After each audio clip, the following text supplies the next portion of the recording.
How to spy on Google Ads. So Google just released this amazing tool, which is Google Ads Transparency Center, and you can find anyone who advertises in here.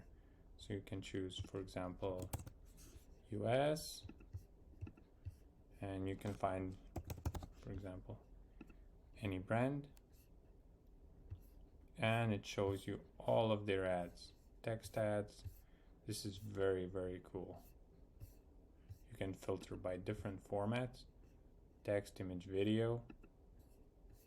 You can choose by time, although it seems that not all historic data is added. It's more from now to the future. So in the future, we will have archives. Now it's not much. As you can see, 4K ads. This is nice. And you can get more information about it. See more about the advertiser and so on and so forth. Pretty good tool. I love it.